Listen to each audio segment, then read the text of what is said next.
Hello, Bonita Bay Club members. I'm here today with Hal Akins, our Director of Golf Course Operations, and today is our first on-site Sabal update video, and so we're going to give you an overview of what's going on here in the practice area and on the holes that have been shaped and somewhat even grassed, like as we look this way at number one out here on Sabal. So, Hal, how's the progress going along?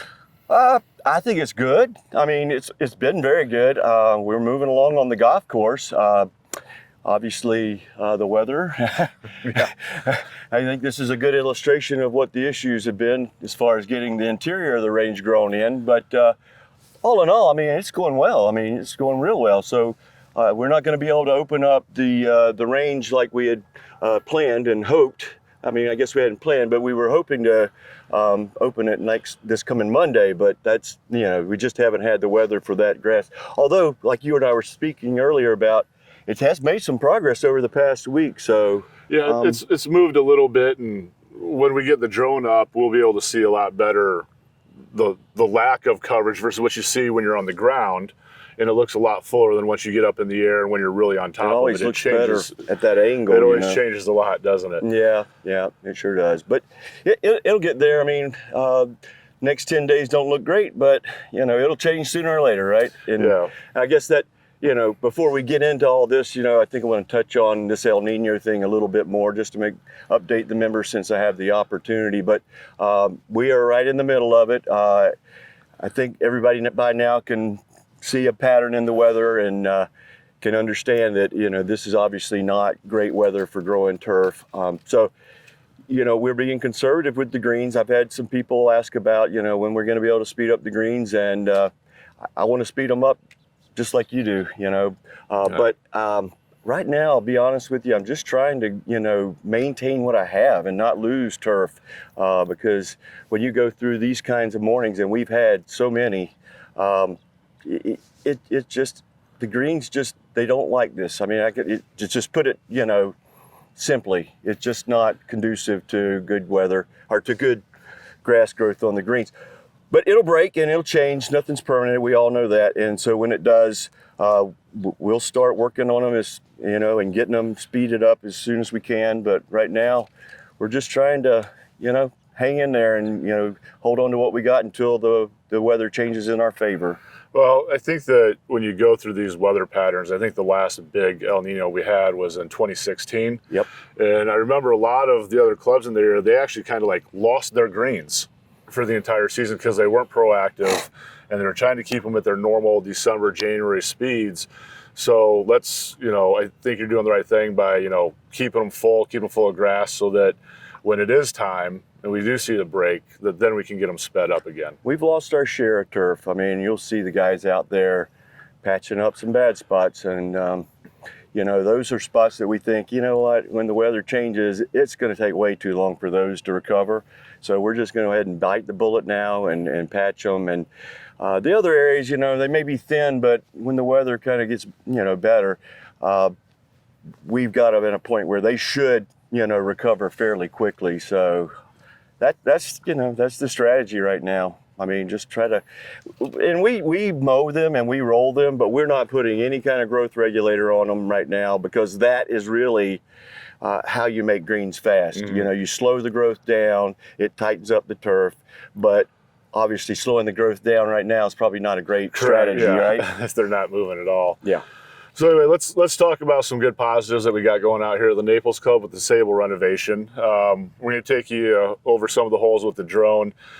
Right now, as we're looking towards the north off of this range tee top, we can see a lot of the bunkering in, the greens ready to be sprigged on number one, the rough areas and the mounting has been sodded, and we're starting to see that throughout the golf course. So kind of just real briefly, we're going to take everybody on a drone trip, if you will. We're going to do some flyovers, but kind of tell them where we are in the process as far as moving that way on Sabal, as far as what holes they're going to see here shortly. Well, Wednesday was a great day. It was a kind of a milestone, I guess you could say. We actually sprigged the fairways on the first two holes, 1 and 2. So the process is in full swing. We're at maximum speed. Everything is in place. All the parts are moving. So we have all facets of the construction underway. It takes some time to get all these pieces in place because you are always setting up, you know, as you move along for the next facet of the construction. And so now we are in full swing, and so we're moving along. So we feel like we'll probably be able to knock out, we've already got 1, 2, but we'll get 3, 4 in 18, probably within the next few weeks, I'm guessing, you know. And once we get those 3 holes done, then we'll probably come back and we're gonna sprig the greens here at the practice facility, and then those holes, 1, 2, 3, 4, and 18. We'll sprig those greens. So, and that will be the completion of the construction on those holes, and we'll be into the grow-in piece on there. So we're moving to the back. We're already back there. We've been doing a lot of things back there prior to now. We have, I would say, probably 85 to 90% of the excavation done. So we are moving the last dirt to where we need it. And so we have started the shaping. Number 5 is virtually shaped. So we'll be moving to number 6, and then we're gonna move 14 backwards because the way you do this is you have to have water to grow grass. We have our water there already stubbed up. We did that during the Cypress construction project, and we have our control system there now, our tower that we just put in. So we'll take the water with us and we'll go 14, and we'll work that area in the back around the big lake and get as we come back. And then the last thing we'll do is go 15, 16, 17. Yeah, because obviously that's where you have to take all the traffic is right through those holes. So we'll work back and just be done with it. And one thing, you know, that a lot of people don't realize is how the grassing process works, right? We showed how we sprig before, and it's amazing. You just throw it on the ground, roll it in, and it grows. Oh, it's easy. But with the greens, with the Champion Bermuda, it's coming from Texas. Yes. So we don't just do a green at a time. We want a green set of 5, 6, 7 greens in order to justify bringing that truckload in here. So that's why you'll kind of say, well, they sodded that, they sprigged that, but there's nothing on the green, nothing on the green, nothing on the green, because those get done. That's correct. Over the course of the whole construction, probably 3 different sets. That's right. Because if we're going to do chipping green, putting green, and 1 through 4 and 18, that's 7 greens right there. Actually, 8 greens, 7 greens, yeah. So, you know, that's the process on the green. So when you see, if you're out here at the Naples Club, and you see something that looks like brand new fresh turf, then there's just a blanket of sand mix, which is the greens mix. It's just, we're just waiting until we have enough ready to bring in the truckload from Dallas. That's right. From Texas. Yeah, and you know, their weather out there is a lot different than ours. I mean, this is not great, but they get a lot colder. Yeah. So those sprigs are under a lot more winter stress. So when they come, it'll take them a while to kind of get going, but they will. So, you know, but overall, I think things are going really well. Of course, I'm biased, you know, but this golf course is going to be phenomenal, EJ. I mean, it is going to be a magnificent golf course. People are going to it's going to be so pretty.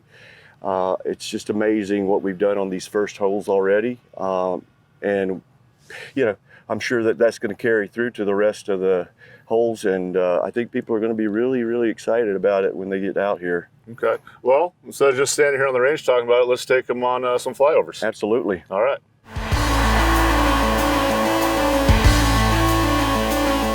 Okay, Hal, we're going to cruise down number 1 here. Tell the members what they're looking at here. I think the first thing that I would point out is how we've cleaned up around the lake that is between both the practice range and number 1.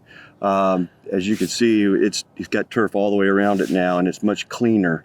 But as we go down number 1, you can see that we did sprig that fairway on Wednesday. So we'll be growing that in. There's a new bunker on the right side there, which is beautiful. But there's tons of space between that bunker and the other bunker. We replaced the 3 bunkers that were on the left with just 1. So it's a much cleaner look, not as busy. And these bunkers are staggered, so they're not like, you don't have a pinch point there. Correct, really. yeah. You know, so as you go on down, you can see the green, and that green is exactly where it was before. So the process was, and in most cases, we go in, we shell out the greens, we find the original perimeter of the green, and then we rebuild it back to its original size in most cases. As we go through, there are some holes that had to change because of a few things, environmental issues and whatnot. But other than that, this green is basically the same green that it was before. You can see the bunker is in the same place as well. But you'll notice though there's a little more movement around these greens now, not as quite as flat, you know. And then you could also see behind the green where we've removed all that gnarly vegetation that was back there and given you a nice clean kind of a zero line, you know. You've got, when you're looking at that green from the fairway, you're seeing like just water behind it. So it's really, really beautiful. Yeah, I think it cleaned this whole area up really well. Okay, let's bounce over to number 2. Okay, as we start down number 2 here, you can kind of see the tee complex a little bit coming off of the right side of number 1 green as you play number 1. Yeah, again, I would just point out, you know, how we've expanded this lake and removed all that vegetation that was behind it. And you've just got a much cleaner, you know, native Florida look behind it. But as you go down the hole, you can see where we've actually connected these 3 lakes. And we used that fill to not only build these 2 holes, but the bulk of it went into the practice facility because it was the closest supply of fill. So, you know, the distance that you have to haul the fill directly impacts how much it costs you to excavate it. So anyway, we found some opportunities to expand this lake. And I think not only did we save a few bucks getting the fill to the practice facility, but we've created a really neat, beautiful look down the golf hole now. You can see the green all the way in the distance, and we're standing on the very back tee. You can see the green in the distance, and then you can also see the greenside bunker on the left side. So again, we've eliminated the bunker that was on the corner on the left side of the fairway. We've got new bunkering on the right side, much cleaner look. This golf hole it raised up probably an average of 3 feet, I would say. This was, everybody would remember, this was a really low golf hole, really wet on the left side along the lake. Now you've got a real strong lake bank, and that's due to the fact that we had to raise it so much to be able to get it to drain, you know. What I like about this golf hole, and I like it about all of them, but this one in particular, I really like the way that he's integrated the drainage basins into the contours of the fairways as we approach the green. You'll see about 150 yards out. There's a lot going on there, and it's really cool looking. And I think they've done a great job with, you know, we've had to add all these catch basins. So there's going to be a lot of movement in the fairways between the tee and the green. So, and a lot of that's because of the drainage. But yeah, that's a good point though. When you're adding those catch basins, you have to build the areas around them up so the water flows off of the golf hole into those catch basins. One thing that was really interesting, I was actually out here with the construction crew and they were shelling out where the old green was, and this green had shrunk just as much, if not more, than any of the others that I've seen so far.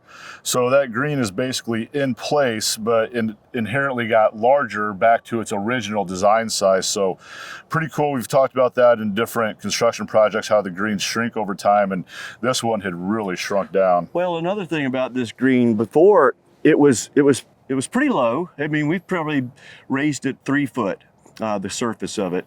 It was pretty low, so it actually, when it would get really wet out here, the bottom of the well of that green could stay underwater. And I'm surprised that we didn't have more issues with that green than we did, but we've raised it up. So now we know that it's going to drain well, but it also makes the green more visible. So it's a really good looking, and we moved it to the right just a tad, just to make enough room for that bunker, because that's a little bit bigger bunker than what was there before. Okay, great. Well, let's cruise down number 3. All right, we're going to come right in over the second green here as we come up number 3. Obviously, brand new tee boxes there, squared off. Good separation between the different tee boxes as well. None of them really clumped all together like they had been. No. One thing that you'll notice first here is that we cleared that stand of palm trees there between number 2 and number 3.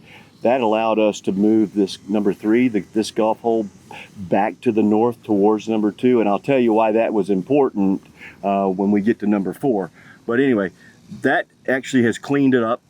We cut the lake out just a little bit there to tie into the tees a little better. But as we go down the hole, as you said, the tees are spaced out properly now.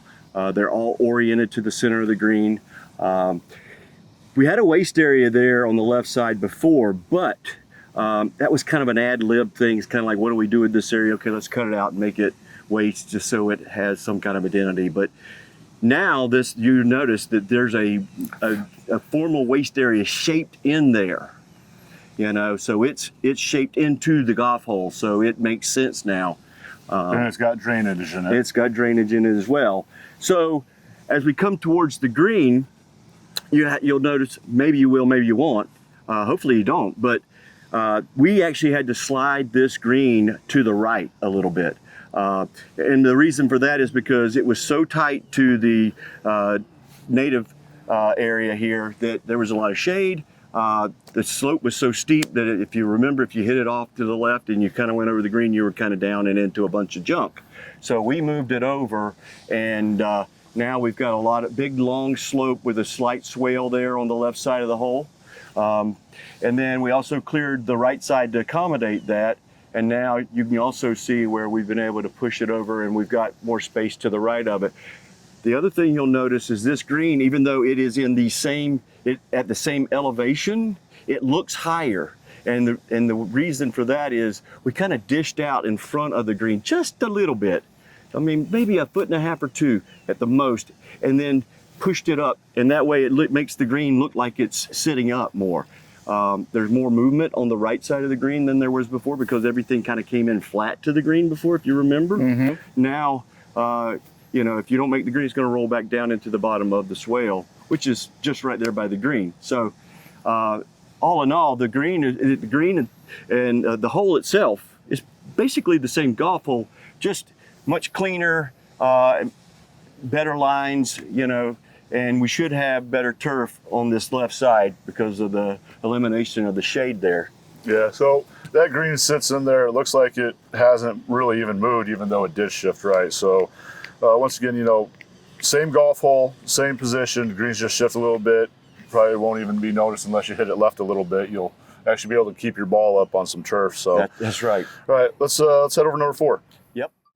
All right, hole number 4. Obviously coming back from behind, you can already tell that those tee boxes are getting shaped out into the squares and rectangles that we've been going with on all the renovations lately. We look down the fairway. The bunkering is a little bit different, same idea, but a much better bunker, so that really long linear bunker that we had there. Yeah, so we talked about having to move number 3 to the north a little bit. Well, that is to accommodate the tees on number 4. And the reason why we needed to accommodate the tees on number 4 is because we needed to slide number 4 back a little bit and create space at the green.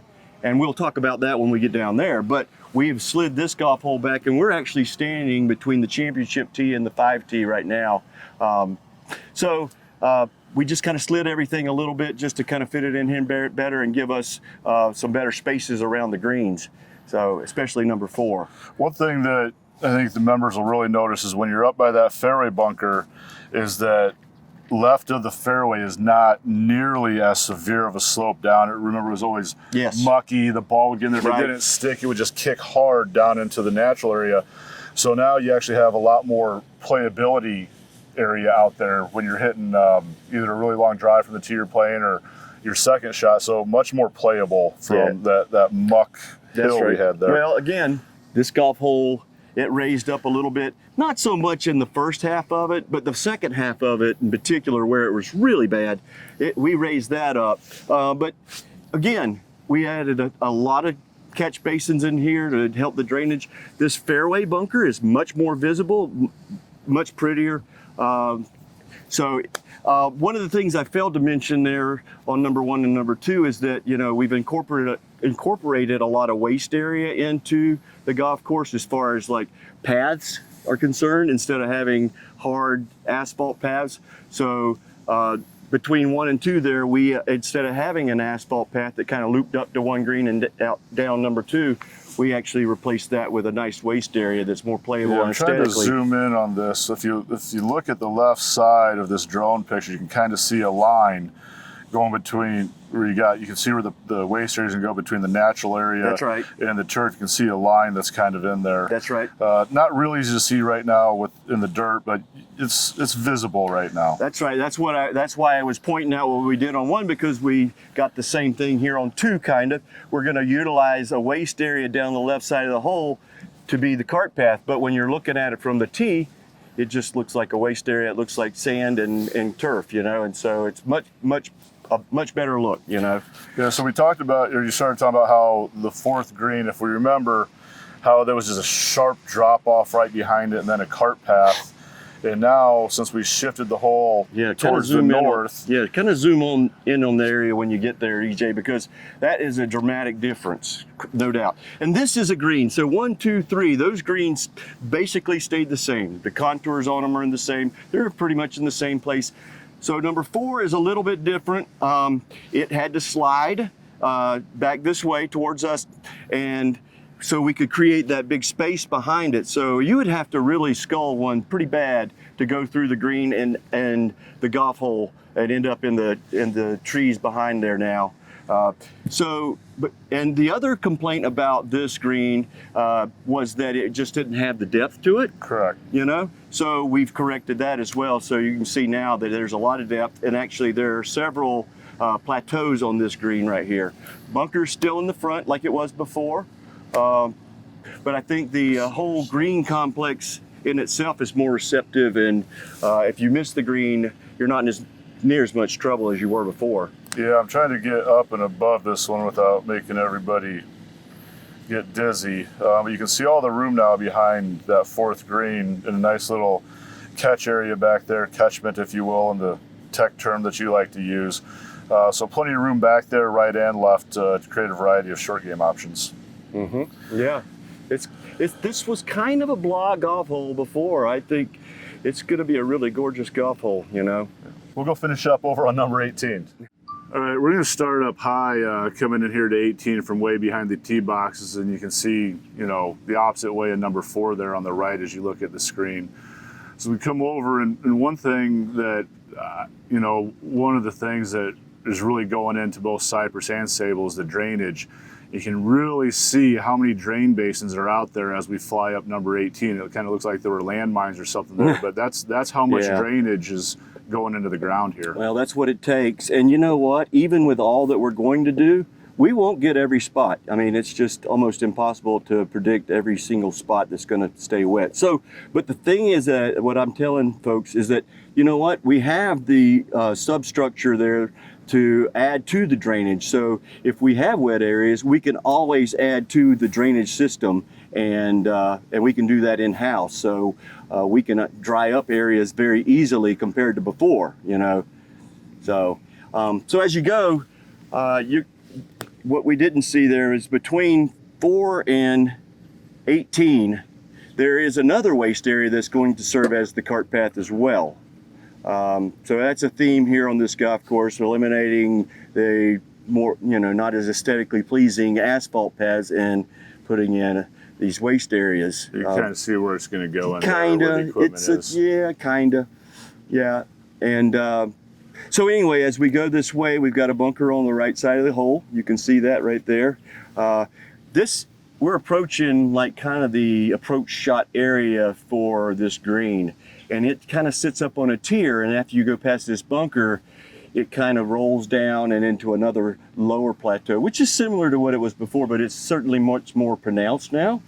But standing on that top of that tier by that bunker, looking at the green and 18 green cypress, and across there in the background you'll have the clubhouse. It is going to be a phenomenal view. It will be, in my opinion, probably the best view from the incoming golf holes of any place down here. It's just going to be phenomenal. You've got a wall, wooden wall on the left side of the green there on 18 that goes all the way around and ties into the wall on the right side of the green on 18. So it pulls all that together, and then in the background you'll have the brand new clubhouse that's going to be spectacular.